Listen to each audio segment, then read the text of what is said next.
Bonjour Alexandre Briano, bienvenue à la Fête du Livre édition 2014. Bonjour. Nous étions rencontrés l'année dernière et nous avons fait connaissance sur votre talent d'écrivain.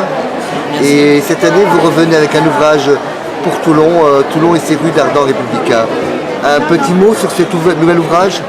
Eh bien écoutez, ça m'a très intéressé parce qu'il a fallu que je fasse des recherches, notamment aux archives municipales, et que j'ai consulté toutes les délibérations de différents maires, notamment Gutasta, un moins connu c'est Marius Escartefig, d'autres un peu plus connus, Émile Claude. Ça m'a pris quand même plus d'une année pour faire ces recherches. Je suis très satisfait. Ça marche d'ailleurs très bien. Les Toulonnais sont ravis de trouver quand même un ouvrage où on ne parle pas que de la rue, on parle aussi du personnage qui a donné son nom à la rue. Et Toulon, c'est une ville de personnages parce qu'il y a beaucoup de rues à personnages à Toulon. Voilà, mais souvent des militaires d'ailleurs. Il y a des maréchaux, il y a certains maréchaux qui heureusement ont donné leur nom. Maréchal Tessé par exemple, qui a sauvé Toulon en 1707. Mais par contre, il y en a certains, on ne sait même pas pourquoi on a appelé cette rue tel général ou tel colonel, sans intérêt. Quoi.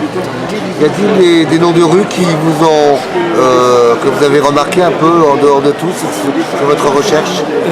Il y a deux avenues à Toulon importantes. C'est l'avenue Jules Michelet, qui fait plus d'1 kilomètre. Jules Michelet, c'était historien, un grand historien français. Et puis celui Marius Escartefig, qui part de la Valette, qui va jusqu'à Saint-Roch, qui fait plus de 1,5 km. C'est le maire qui a amené à Toulon l'eau.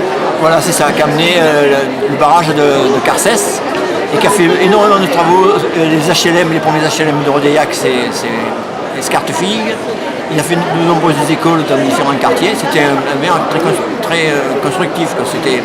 Bon, par contre, il a eu un petit tort, c'est de voter l'arrivée de Pétain en 1940. Et Pétain ne lui a même pas rendu hommage parce que quand il est venu à Toulon, le maréchal Pétain, il n'a pas voulu de maire républicain, il a mis dehors, il a mis à la place une commission pétainiste. Voilà.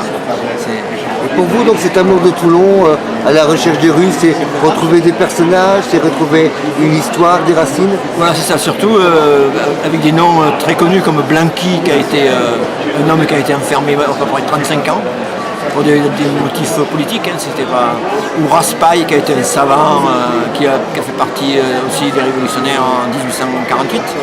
Et c'est grâce à Raspail, d'ailleurs, c'est la Deuxième République a été proclamée.